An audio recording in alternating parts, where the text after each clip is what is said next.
when I got married to you in 2014, and I came up to the States latter of 2014, I said, Nimrod, I want to finish my bachelor's. Because I started SGU, but I couldn't finish because all the other courses I had to do was only in the morning, and I could not get time off from the bank. So I either had to leave work, finish, or keep my job. So I opted to keep my job and said I'll do something online later. It was 6 years after. And when I reached up, I told you I wanted to finish my bachelor's. You encouraged me to sign up for school, do everything, and you didn't even want me to work. You told me stay home, make sure you finish school, do well in your school. My son Anthony was there. And I remember being in school, being home, being a housewife, and it was not enough for me. I said, Nimrod, I can't stay home, even though I'm doing school full time. I can't. I need to work. I need to work. So you said, okay, just find a little part-time thing, a little part-time job. So I did. 1 month later, they offered me lead full-time. So I ended up being full-time, and it was difficult, but I pulled through with your help. Right after bachelor's, you said, Aisha, just go straight through, do your master's. I said, okay, baby. Don't take no break. I learned my lesson, no breaks.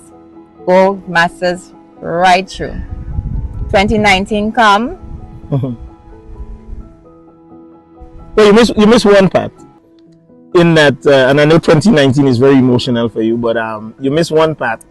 I did tell you to show you support, and even though I was working full-time as a supervisor in NYPD, long hours, a lot of overtime, being in Manhattan and supervising a lot of what took place in Manhattan with the protests and all of that on a daily basis. What did I tell you I'm going to do? You're going to keep me company and do your master's while I do mine. Right. I told you I will go back to school. Is that allowed? That's allowed. That is right. So I went back to school to you. I compared, but I also had to, sometimes I feel so bad because, while you were finishing up your bachelor's, I was doing that master's degree. And I hate typing. I don't like typing. So even though I was this big supervisor and I had to do all of that, I just didn't like typing. So I would have like a 30-page paper to write. And I would literally handwrite it. And who did all the typing for me? Your poor wife.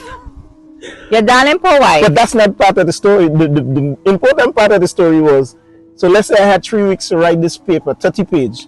When did I write the paper?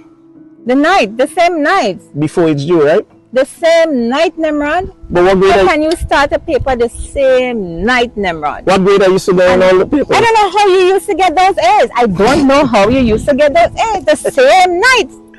And I love you for sitting there and typing 30-page. And sometimes, well, true story, sometimes I get home 1 o'clock in the morning and I wake you up and I'm like, hey, I got to write this paper. And you're like, but when is the paper due? And I'm like, I had class in the morning, 8 o'clock.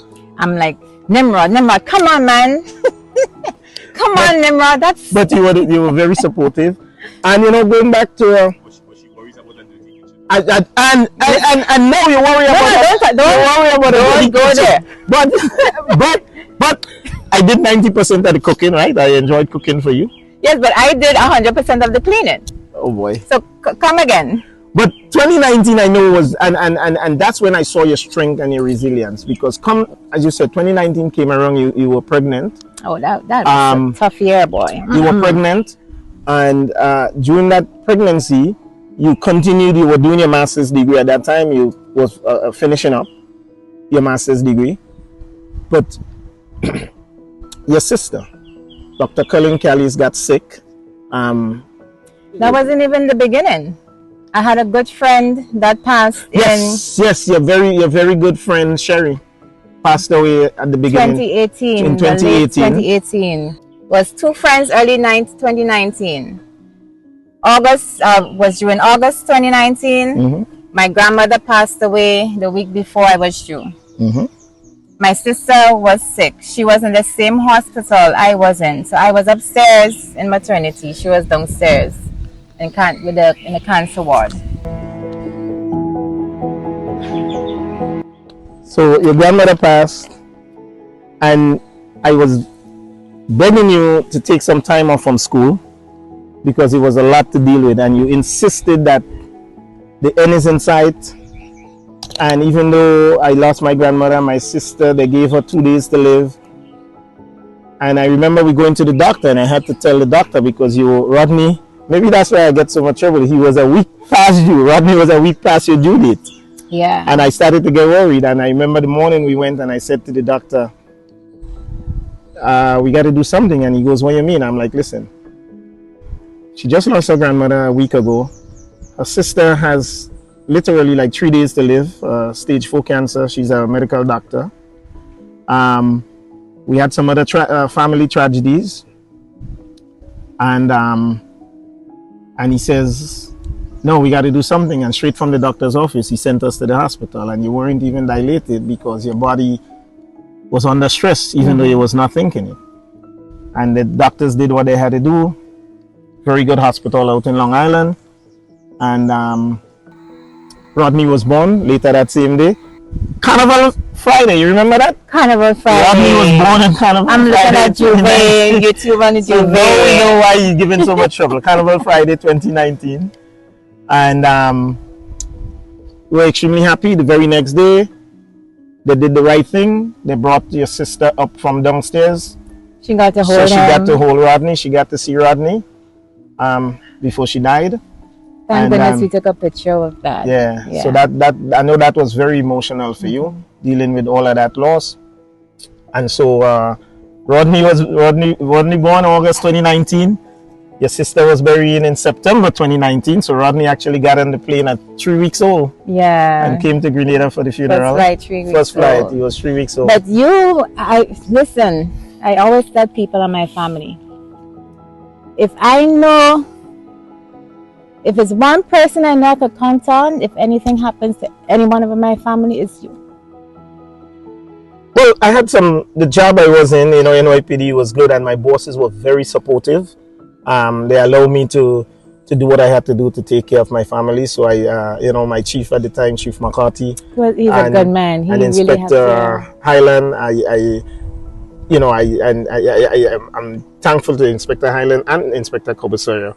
I thank them for being very supportive of me, and that I was able to be there for you and your family. Every day, you were there every single day in the hospital for my sister. Every day. It was a lot. Came straight from work, straight to the hospital, every day.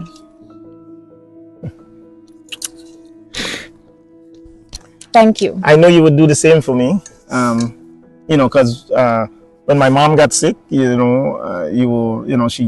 came into her home and you were there.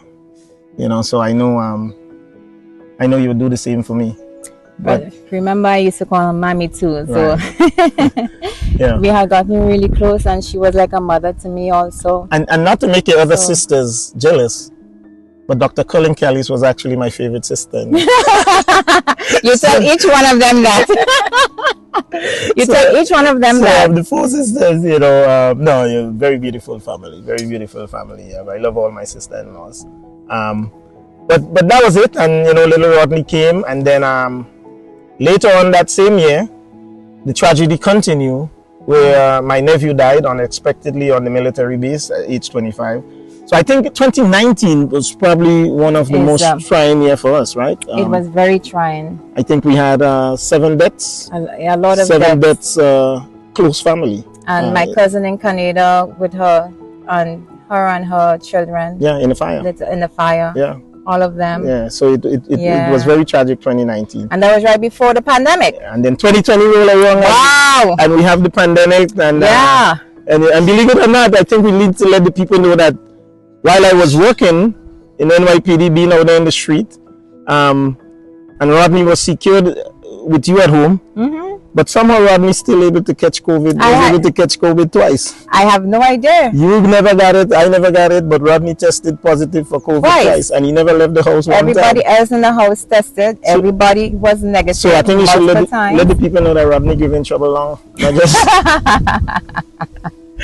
You know, but yes, 2020 was very testing, and that's when I tell you, I said, Aisha, because remember, I was going to retire in 2015 at age 45. Yes. And you asked me what I was going to do, and I said nothing. And you said, what do you mean nothing? I says, well, no, I'm not going to work again. You know, I'll continue my philanthropy and giving back and assisting and all of that. And he was like, but you're 45 years old. You have degrees. Are you going to get a job? That's 45 too young to retire. And I told you no. And I said, I will retire and go on the beach and do what? Kong San. Kong San. And you literally cried. You cried. Tears. Because you thought 45 was too young to retire. And I said to you, I said, I will work 5 years more. I would be age 50. And then I will retire. And don't ask me, no question. It was not a debate. So here we were, 2020. And COVID came around and I said, well, this is it. I'm going to work until August. And I didn't mind then. All right. No, August 2020. Now COVID came. I retired and I leave. But you know what it is? This interview is for you. It's not about me. So you should continue your interview. I love you. Yeah, you see? You just come take over things. Just like that. Just like I came and take over your life. No, darling. I'm still in control. Yes, so that's my husband taking over